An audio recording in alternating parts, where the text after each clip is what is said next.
Mark, do want to talk about the Adani Group and, all the controversy that played out, the scandal that played out. Do you think the dust has settled on it? And have you looked at the Adani Group of stocks? We have looked at it, but because we shy away from debt, we don't like companies with a lot of debt and leverage. And that's a situation with Adani. I do believe that the whole story, the so-called scandal, has been overblown.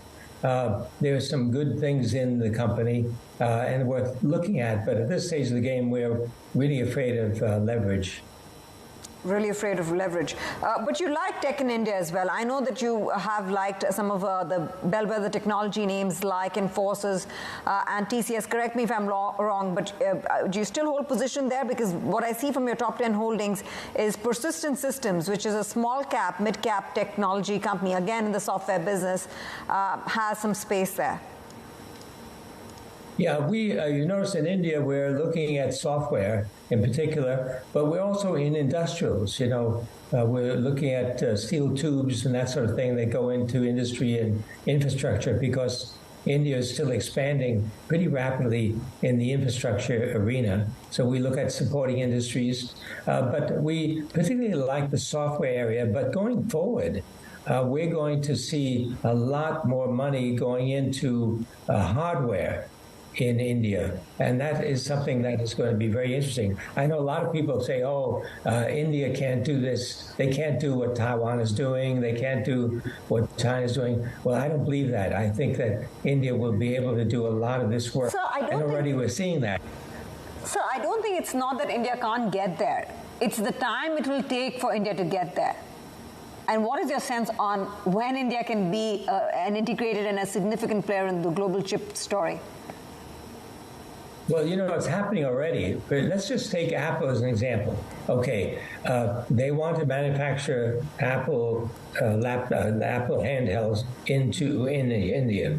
In order to do that, you not only have to build an assembly plant, you have to build all of the subsidiary supporting industries for the assembly of these phones.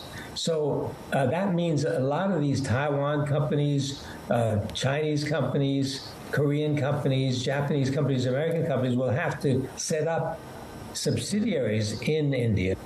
And that will happen very, very quickly. You'll be surprised how fast that'll happen.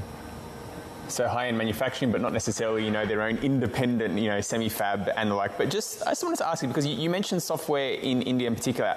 How disruptive, though, because, India is obviously, a big IT services company, and, there's a lot of people, and that's, their cost advantage. But how disruptive do you think that Gen AI and all this AI hullabaloo is going to be on those industries that are, like Tani mentioned, bellwether industries in India? There's going to be an incredible impact from AI. And what is AI? Basically, it's speeding up the computer power.